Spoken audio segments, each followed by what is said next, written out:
Bismillahirrahmanirrahim. Assalamualaikum warahmatullahi wabarakatuh. Perkenalkan, nama saya Khairul Ilham Hanafi dari IAIN Tulungagung, Fakultas Tarbiyah Ilmu Keguruan, Tadris Ilmu Pengetahuan Sosial kelas 2C. Di sini saya akan membuat video tentang tanggap bencana, yaitu gunung berapi. Untuk lebih lengkapnya, simak video selanjutnya. Pengenalan gunung api. Gunung api adalah lubang kepudan atau retakan dalam kerak bumi tempat keluarnya cairan magma, gas, cairan lainnya ke permukaan bumi. Gunung api ini diklasifikasikan menjadi 4 sumber erupsi, yaitu 1. Erupsi pusat, 2. Erupsi samping, 3. Erupsi celah, 4. Erupsi aksentif. Berdasarkan tinggi rendahnya derajat fragmensi, juga kuat lemahnya letusan, maka gunung api dibagi menjadi beberapa tipe erupsi. 1. Tipe Hawaiian, 2. Tipe Strombolian, 3. Tipe Tinian.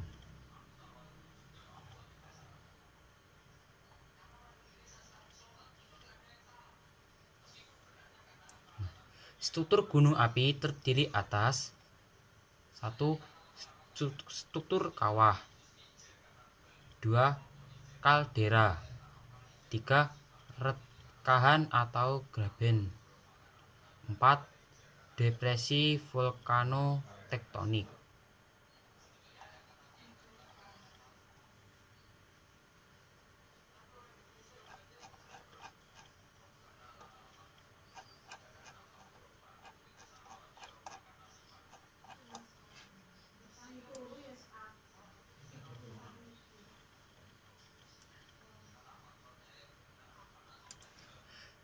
Jenis gunung api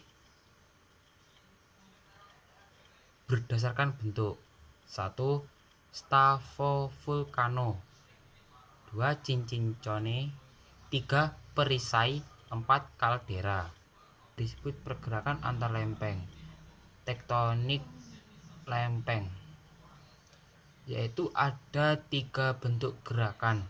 1. Saling menjauh atau divergen, 2. Saling bertumbuh atau konvergen, 3.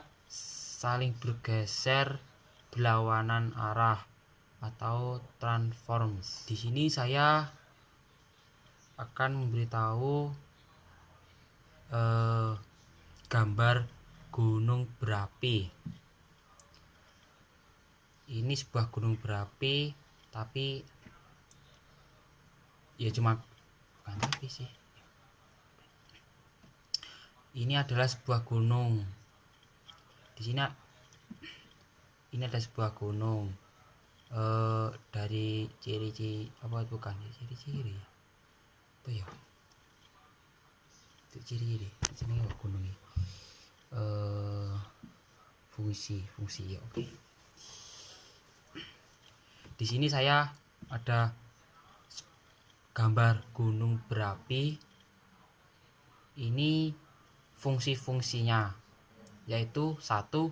Dapur magma, yang kedua batuan dasar, yang ketiga pipa kawah, yang keempat permukaan dasar, yang kelima retas atau siil, yang 6 pipa kawah sekunder, yang 7 lapisan abu gunung, yang ke-8 isi gunung api,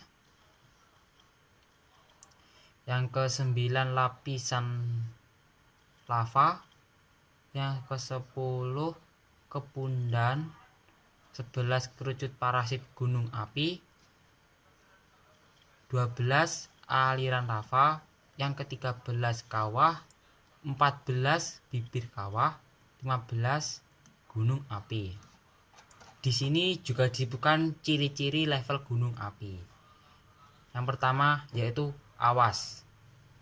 Adalah tanda jika gunung api akan atau sedang meletus berada fase kritis yang akan menimbulkan bencana. Letusan kemungkinan akan terjadi kurang dari 24 jam. Letusan ditandai dengan keluarnya abu dan asap. Yang kedua, siaga. Mengisyaratkan gunung api yang sedang menuju ke arah letusan. Peningkatan intensif kegiatan seismik.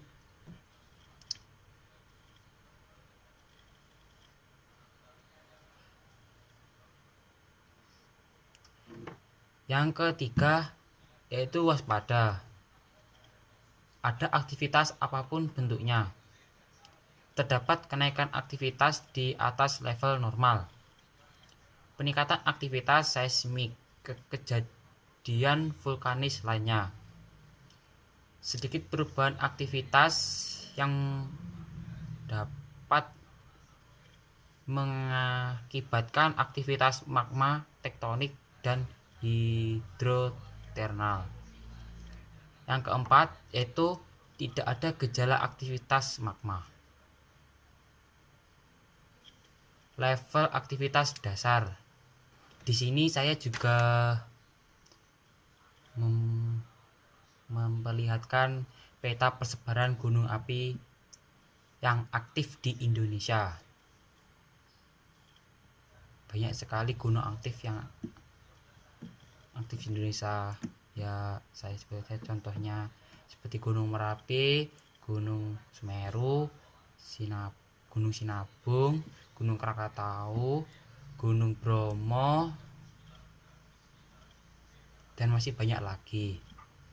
Bahaya gunung api.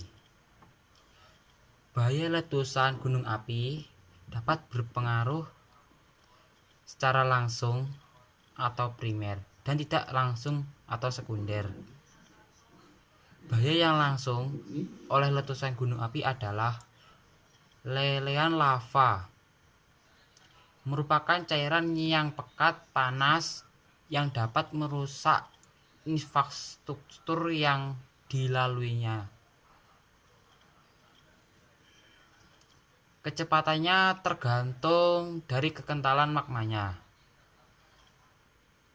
Suhu lava itu berkisar antara 800 derajat sampai 1200 derajat. Yang kedua, aliran piroplastik atau awan panas. Dapat terjadi akibat runtuhan tiang asap erupsi, letusan langsung ke satu arah, guguran kubah lava atau lidah lava. Aliran piroklastik sangat dikontrol oleh gravitasi dan cenderung mengalir melalui daerah rendah. Kecepatan ini mencapai 150 sampai 250 km per jam. Dan jangkauan aliran dapat mencapai puluhan kilometer walaupun geraknya di atas air laut. 3. Jatuhan piroplastik terjadi dari letusan yang membentuk tiang cukup tinggi. Hujan abu ini juga merupakan bahaya langsung bagi manusia, tetapi endapan abunya akan merontokkan daun-daun dan pepohonan kecil sehingga merusak argo dan pada kekebalan tertentu. Dan juga dapat merobohkan atap rumah. Sebaran abu ini juga dapat merusak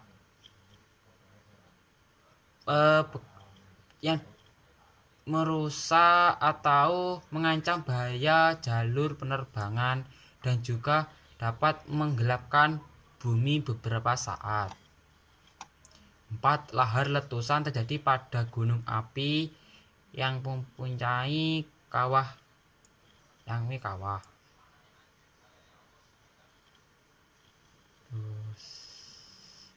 Volume air alam kawah cukup besar.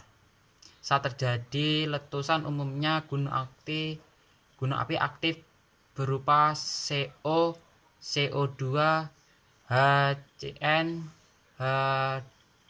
H2S, SO2 dan lain-lain.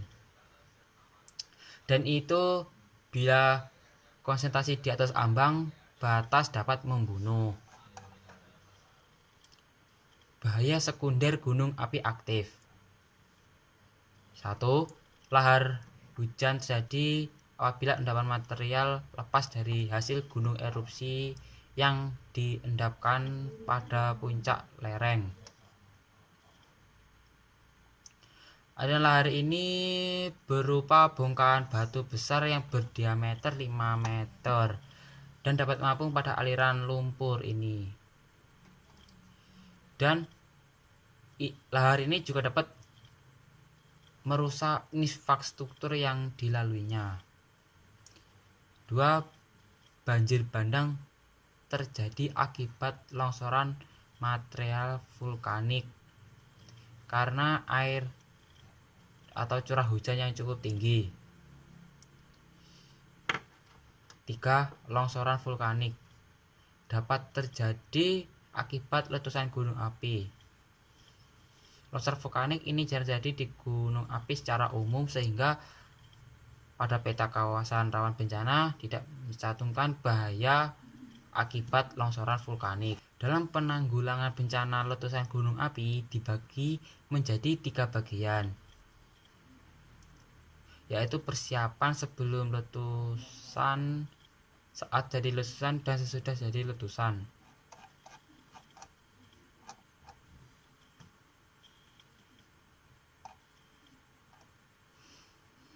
1. Sebelum terjadi letusan, yaitu pemantauan pengamatan kegiatan semua gunung aktif, pembuatan penyedia peta kawasan rawan bencana, melaksanakan prosedur tetap penanggulangan bencana letusan gunung api, melakukan pembimbingan dan pemberian informasi gunung api, melakukan penyelidikan penelitian biologi, geofisika dan geokimia di gunung api, melakukan peningkatan sumber daya manusia dan penduduk seperti peningkatan sarana dan prasarana. 2. Setelah terjadi letusan, menginventarisasi data mencakup sebaran dan volume hasil letusan,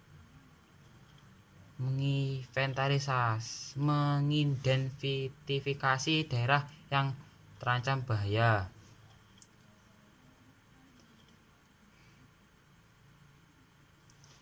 memberikan penataan kawasan jangka pendek dan jangka panjang, memperbaiki fasilitas pemantauan yang rusak, menurunkan status kegiatan bila keadaan sudah menurun, melanjutkan pemantauan rutin. Pada saat terjadi letusan gunung berapi, mencarilah tempat yang aman, jauh dari jangkauan gunung api tersebut. Nah, ciri-ciri gunung api yang sedang meletus itu: 1. Ada hewan yang turun dari gunung. Yang kedua, terjadi suhu panas yang ekstrim di sekeliling gunung, di kaki gunung. Terus yang ketiga,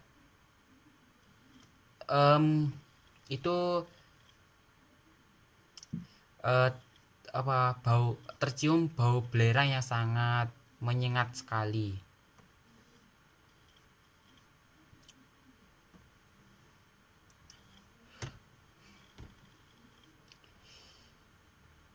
Pada saat gunung api itu meletus, segeralah mencari tempat yang lebih aman di lebih aman dari bila saat gunung api meletus, carilah tempat yang aman jauh dari gunung api, atau bisa mengikuti jalur evakuasi yang sudah ditentukan oleh pemerintah. Itu ikuti saja anjuran pemerintah. Bila mana itu aman, cukup ikuti aja, karena kita hanya bisa mengikuti pemerintah itu aja. Kita kalau mengikuti hawa nafsu kita tuh tidak bisa terkontrol.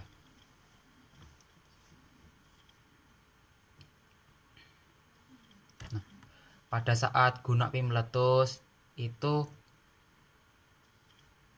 kalau bisa menyelamatkan barang-barang yang sangat penting, ya kalau bisa diselamatkan, karena lebih baik diselamatkan daripada tidak menyelamatkan. Kalau tidak bisa menyelamatkan barangnya, ya lebih baik selamatkan diri sendiri. Nanti kalau sudah aman, bisa kembali ke rumah, bisa mencari.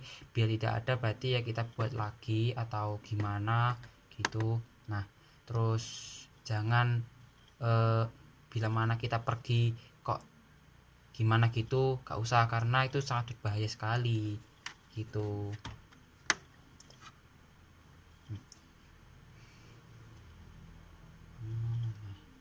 Pada saat gunung meletus, biasanya ada banyak orang atau siapa atau instansi terkait membantu untuk membuat tempat pengungsian, terus mencari siapa yang belum mengungsi bisa. Ya pokoknya bila gunung meletus terjadi, itu banyak yang langsung lari menjauh dari gunung api tersebut. Nah, karena gunung api itu kan aktif, gunung aktif itu kan juga tidak tahu kapan meletusnya, ya cuman ada tanda-tandanya. Tapi kan meletusnya itu kan sulit untuk diprediksi gunung api itu. Terus setelah gunung api meletus itu kan pasti ada awan panas, ada awan panas, ada hujan abu vulkanik, ada lahar panas, ada batu-batuan yang jatuh dari lontaran letusan gunung api tersebut. Nah, itu biasanya akan terikut oleh arah angin. Bila mana arah anginnya itu ke selatan atau ke barat, ya itu pasti akan ikut ke selatan ke barat. Tapi yang banyak yang ikut biasanya itu awan panas, abu vulkanik. Kalau batu-batuan itu mungkin di sekitar gunung api tersebut. Nah, kebanyakan pemerintah juga membuat sebuah zona merah di mana tidak boleh dihuni penduduk. Contohnya di Gunung Merapi. Di Gunung Merapi itu dulu dekat sekali banyak penduduk tahun dulu. Nah, pada saat beberapa tahun yang lalu pemerintah membuat sebuah peta di mana gunung itu tidak boleh, di sekitar gunung sekitar 0 sampai 30 km tidak boleh dihuni penduduk. Maksudnya dibuat rumah, kalau dibuat apa tuh, buat apa dibuat ladang tuh gak apa-apa. Kalau dibuat rumah tuh gak boleh, karena 30 km dari gunung Merapi itu sudah sangat berbahaya. Karena gunung Merapi juga berbahaya, tapi gunung Merapi itu kan sebagai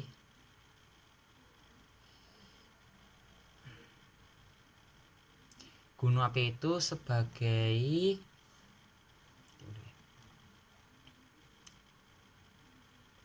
gunung api itu sebagai penyeimbang alam. dan gunung api tersebut pasti menimbulkan kerugian dan menimbulkan banyak apapun. Pokoknya itu ada kerugian dan juga ada keuntungan.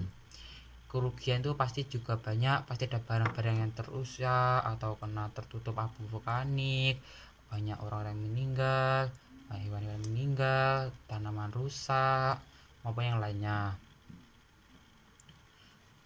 Dan keuntungannya yaitu gunung itu kan menghasilkan abu vulkanik atau abu yang dapat menyuburkan tanaman. Itu yang pertama. Yang kedua, batu-batuan. Nah, batu-batuan gunung api itu kan berbagai banyak macam. Ya, sampai mulai batu kerikil sampai batu yang besar itu juga ada. Batu-batu seperti batu-batu yang besar itu juga banyak sekali. Terus juga pasir juga ada. Nah, itu sangat menguntungkan bagi seorang penambang pasir atau batu untuk buat infrastruktur bangunan, membangun bangunan yang ada di sekitar atau di dimanapun di tempatnya. Dan itu sangat berguna bagi semuanya karena gunung api ini adalah penyeimbang alam. Bila mana gunung api tidak ada, mungkin seperti itu permukaan bumi itu tidak seperti tidak subur, karena kan ada gunung api, permukaan bumi bisa subur karena kena abu vulkanik.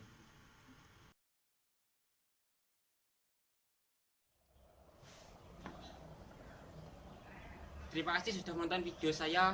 Bila mana ada salah kata atau perbuatan saya atau di dalam video itu ada kesalahan, saya mohon maaf besar-besarnya.